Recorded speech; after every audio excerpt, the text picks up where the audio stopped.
Hey everybody, it's Matt True from Upright Health, and in today's video we're going to be talking about minimalist shoes again. I just put a video up a few days ago reviewing the Vivobarefoot Primus Lite against some Softstars, and I even mentioned my Zero shoes, another minimalist shoe, and there were a couple of questions that showed up on there that I wanted to address in this video. I want to bring up a couple of the comments and give you my answers real quick. So as always, we want you to think right, move right, and feel right, and you have to have a firm, solid understanding of why you're doing some things for your body and for your feet if you really want to be making progress in the long term. Because understanding will mean that you establish habits and you start making better principled decisions. So let's look at the comment from Robin W. She says, I want to see minimalist shoes for kids. My feet are terrible and I wish to keep my kids' feet strong. That's great. That's a great idea.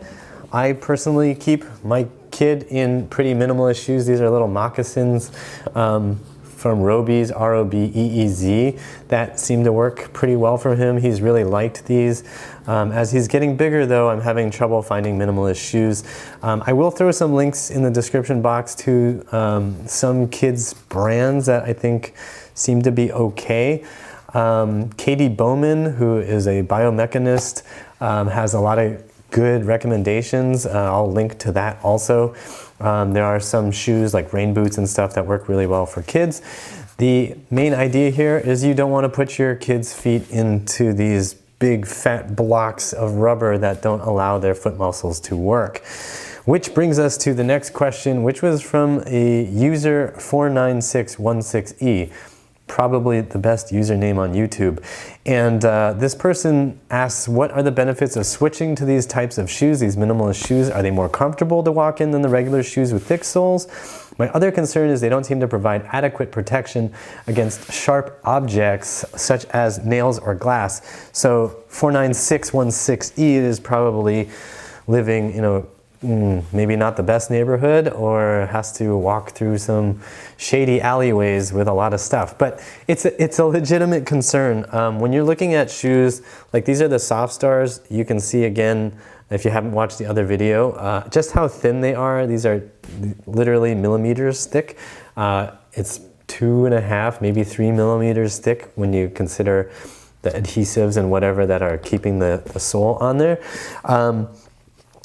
This rubber sole is a Vibram sole, and it does still prevent glass from puncturing. I think against a nail, if you're in an industrial environment where you're actually on a construction site and you actually need to be concerned about stepping on nails that might be pointing up and stuff, I would not be wearing these. I would choose something with a thicker sole for sure. Now, as for the benefits of wearing more minimalist shoes, something like this or even something like these, the benefit is you are teaching your ankle to move correctly. You're not sticking yourself into this high-heeled position with thick, fat heel and then this drop here, right? We're going to zero drop, which means the calf muscles get to operate properly. Hopefully the ankle muscles operate properly. The thinner the sole and the more flexible the sole, the more your foot can deform, right? So if you are walking, you're hiking out on dirt and you, ooh, there's gross stuff on my foot. That's terrible. It's almost like I have a toddler running around here putting stuff all over my floor. Anyway, the more your foot can deform to the surfaces that you're walking on, the more the muscles in the foot are getting to work. If you stick a plank on the bottom of your foot so your foot is always in the exact same configuration all the time, you are not training the muscles of your foot to work well. That's going to make the muscles atrophy. That's going to make your feet less resilient in the face of adversity. So if you're going out barefoot, your feet have to conform to different shapes. If you're going on uneven surfaces, even more so. Most of us spend all of our time on flat surfaces, like I'm on a hardwood floor right now. That is really not that great, right? My feet are not learning to take on different shapes. The muscles aren't getting trained. So the idea with the minimalist shoes is to allow the foot to deform. It gets blood moving through there. It gets those muscles stronger. It improves your coordination, and it can also improve the health of your hips, because if your foot muscles are able to give you better feedback and adapt to different surfaces, your hip muscles, your hamstrings, your quadriceps, all the deep stabilizers also are able to work in a different way. If you don't believe me, I encourage you to just put on some really stiff shoes and walk around and see what it feels like. Then walk around barefoot, see what your hips feel like. Another way to make this even more dramatic for yourself is to stick on ski boots and walk around and see what that does to your walking mechanics. Your gait changes based on what's on your foot and ankle. So if you have something that's more minimal, it's going to allow the muscles to be more, I don't know, maximal, we'll say. Yeah, minimal, maximal. Anyway, next comment is Michael Haraf. What minimalist shoes do you recommend if you wanted to wear them in social settings, but have enough breathability to wear without socks and won't get all nasty? So it sounds like you're looking for sandals, because those breathe really, really well, and I think they don't get that nasty. So maybe you want some Zero sandals. Those are shoes that I like wearing in the summertime. And when it's maybe 65 degrees and above, then I can wear my sandals. If you're actually looking for a shoe, like something with a covered upper, so you actually have something over your feet and you don't want everyone to see your disgusting feet and toes, I think the Primus Lite, actually, it is quite breathable. I'm going to hold it over here. You may or may not be able to see it, but it's a mesh upper here, so air gets through that thing. These are not great winter shoes, but they're probably really good for summer.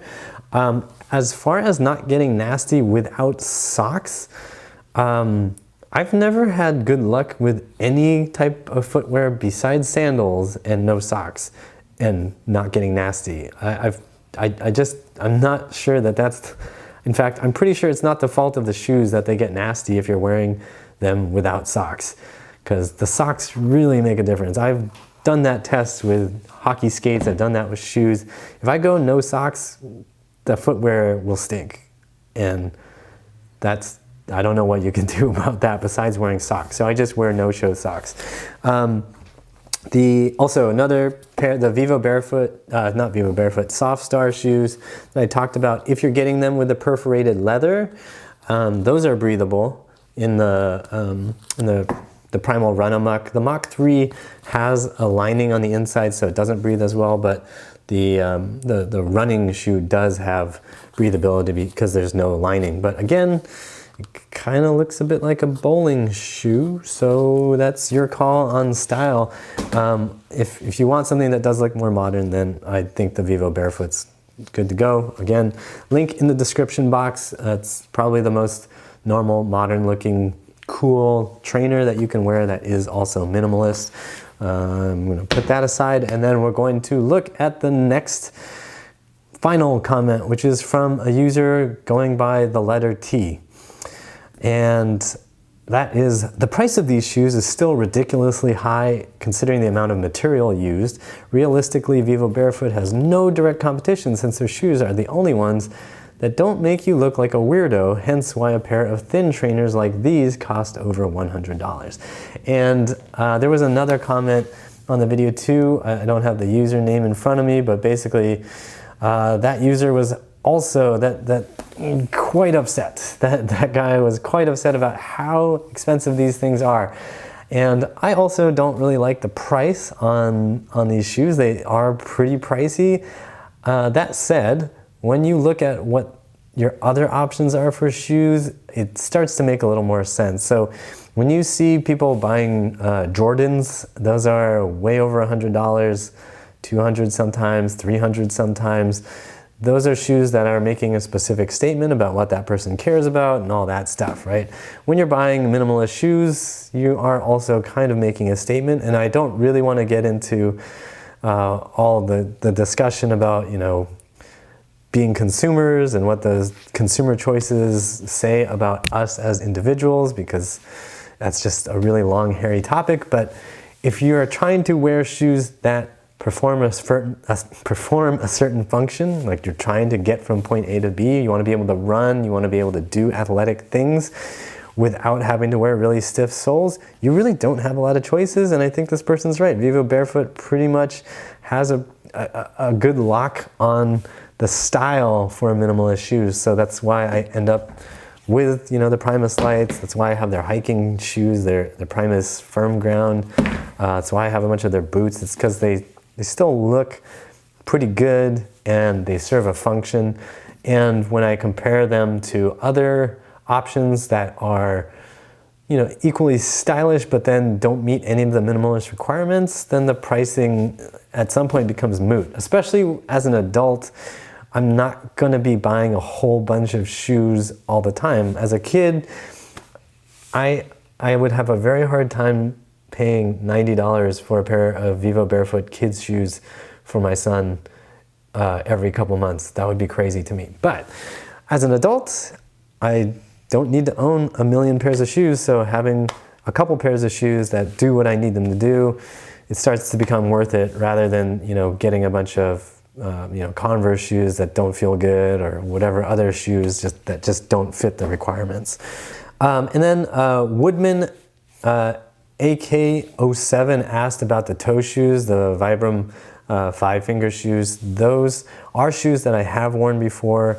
Woodman was wondering if they're just a gimmick. Just a short thing on that. I don't think they're a gimmick. They actually are really, really bare. That's about as, I think that is the closest thing you can get to being barefoot, because you still have the individual toe articulation. I had these years ago. I stopped wearing them because they were just too annoying to put on and take off, and like you're gonna look weird. If you're walking around in those, you're gonna look weird. They don't really work in a lot of settings socially. They don't work in a lot of settings, period. But you can wear them out hiking. Like I've actually recently considered buying those shoes so I can go hiking with my son.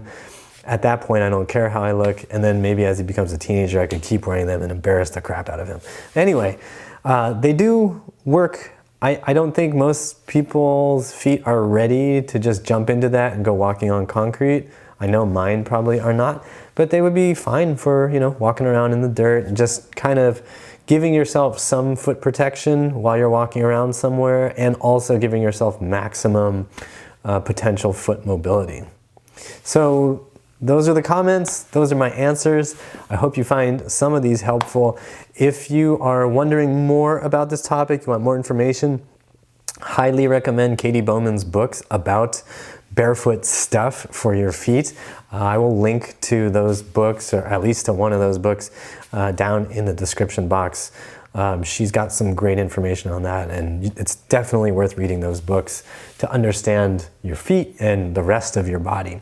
If you have more questions, more things you want to hear about, drop me a comment down below. Click the like button, share this video with someone you know who's considering wearing better shoes and dropping over $100 on those shoes. And if you like this video, subscribe, hit the bell icon, do all that stuff. And always remember that pain sucks. Life shouldn't.